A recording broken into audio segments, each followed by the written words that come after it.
तो हम बात करेंगे जीआईटी के रिफ्लेक्सेस के बारे में। हमने ये बात पढ़ी थी कि जीआईटी को जो है वो दो नर्वस सिस्टम कंट्रोल कर रहे होते हैं। एक होता है एंटेरिक नर्वस सिस्टम और दूसरा होता है जो हमारा खुद का नर्वस सिस्टम है, वो जो है उस पर इफेक्ट कर रहा होता है। जब कोई छोटी मोटी बात होती है तो विद इन गट वॉल जो है वो अपनी जो है मसले को सुलझा लेते हैं, लेकिन जब कोई बड़ा मसला होता है तो नर्वस सिस्टम को बीच में टांग अड़ानी पड़ती है और वो एक्सट्रिंसिक नर्वस सिस्टम होता है। तो उसके बारे में हमने पहले बात करी थी कि इफ्रेंट और एफ्रेंट नर्व फाइबर्स के बारे में। एफ्रेंट क्या करता है कि जाके बताता है कि पेरिफेरल प्रीवर्टिब्रल सिंपैथेटिक गैंग्लियास को कि भाई कोई मसला होगा जीआईटी में, और फिर वापस जाके जीआईटी पे अफेक्ट करती हैं कि जो मसला होता है उसको सॉल्व करवाती हैं। इनहिबिट करना होता है तो इनहिबिट करवाती हैं, और अगर उसको स्टिमुलेट करना होता है तो स्टिमुलेट कराती हैं। फिर वो इफ्रेंट जो है वो मतलब एफ्रेंट जो है वो नर्व फाइबर्स जो हैं वो 3 जगह पर जाती हैं, या तो प्रीवर्टिब्रल सिंपैथेटिक गैंग्लियास के पास जाती हैं, या फिर वो जाती हैं स्पाइनल कॉर्ड के पास, या फिर वो जाती हैं ब्रेन स्टेम के पास। अगर मसला नॉर्मल सा है, यानी ये है तो जीआईटी के बाहर का लेकिन थोड़ा नॉर्मल सा मसला है, तो वो प्रीवर्टिब्रल सिंपैथेटिक गैंग्लियंस के पास जाएंगी।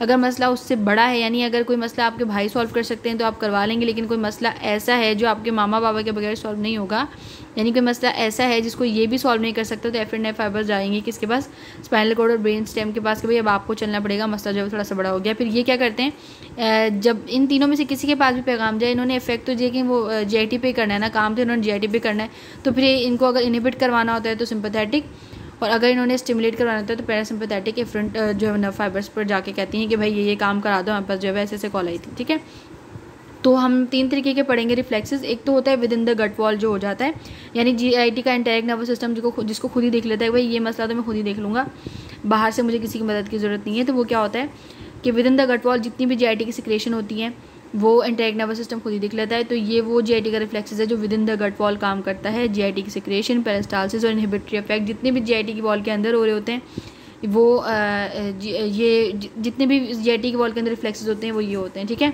इसके अंदर बाहर से कोई हेल्प लेने की ज़रूरत नहीं पड़ती, इसको एंटेरिक नर्वस सिस्टम कंट्रोल करता है। अब जो दूसरा है वो ये है कि क्या बोलते हैं कि जीआईटी से लेके प्रीवर्टिब्रल सिंपैथेटिक गैंग्लियन के पास जो है वो एफ्रेंट नर्व फाइबर्स जाती हैं और बताती हैं कि भाई हमारे साथ ये मसला हो गया, हमें मसला सॉल्व करो, और ये भाई साहब जाते हैं इनके साथ कि चलो मैं तुम्हारे साथ चलता हूँ, तुम्हारा मसला सॉल्व करता हूँ। तो ये कौन सा रिफ्लेक्स जनरेट करती हैं, इसके अंदर 3 रिफ्लेक्सेस हम पढ़ेंगे।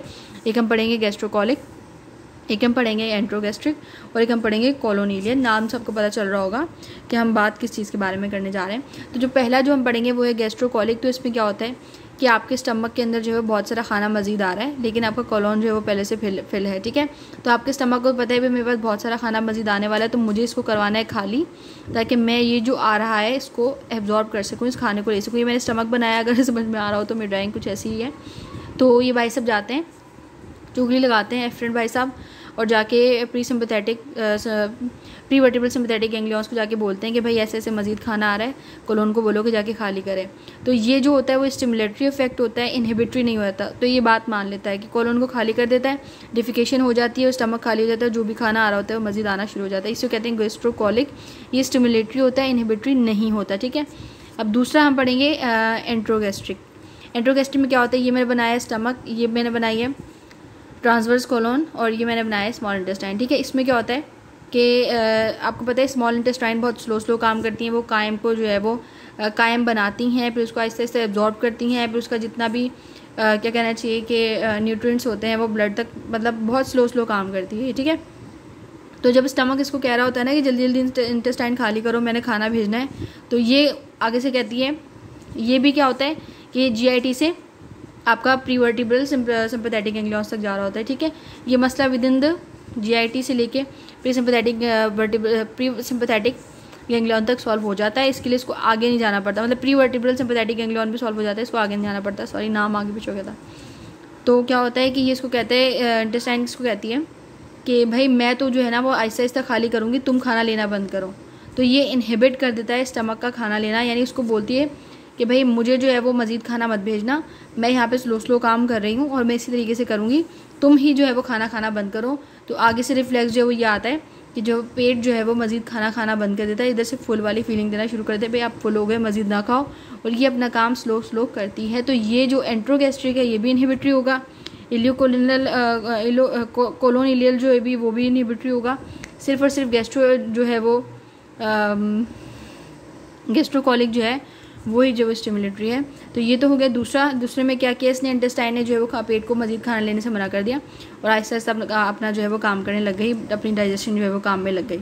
कोलोन इलियन में क्या होता है कि आपका जो कोलोन है वो फिल होता है, तो स्टमक जो है वो कह रहा होता है कि जो है मैं अपना जो खाना है, जो भी इंटेस्टाइन में खाना है उसको कह रहा होता है कि नीचे चले जाओ, मैं और खाना भेज रहा हूँ, तुम्हें वो एक्सेप्ट करना पड़ेगा क्योंकि मैं फुल हो चुका हूँ। ठीक है, पेट फुल हो चुका है, अब वो अपना थोड़ा सा प्रेशर वो नीचे की तरफ देना चाह रहा है ताकि जो इलियम है वो मज़ीद भर जाए। अब यहाँ पे इलियम क्या कहता है कि भाई मैं तो पहले से फुल हूँ।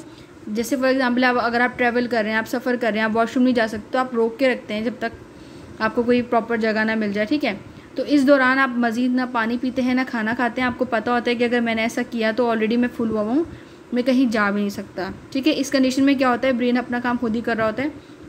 वो आगे से स्टमक को कहता है कुछ खाना वाना मत, मैं पहले से फुल हुआ हूँ, जब तक कि खाली ना हो जाए इनको ये स्टिमुलस मत देना कि तुम्हें भूख लग रही है। तो ये भी क्या होता है, इनहिबिटरी इफेक्ट होता है। स्टमक को कुछ भी खाना वाना लेने से मना करते हैं ताकि, क्योंकि ये पहले से फुल है, अगर स्टमक कुछ खाना लेगा ऑब्वियस सी बात है कि इसको प्रेशर होगा, इसको नीचे जाना पड़ेगा और ये नीचे नहीं जा सकता। तो ये जो होल्डिंग वाला इफेक्ट है ना कोलोन इलियल का, कि जो भी है उसको होल्ड करके रखना है, आप उसको डिफिकेट नहीं कर सकते, आपके पास टाइम नहीं है और ऊपर से भी कुछ आने नहीं देना, वो कोलोन इलियल जो है वो रिफ्लेक्सेस का जो है वो काम होता है। तो ये 3 रिफ्लेक्सेस हो गए।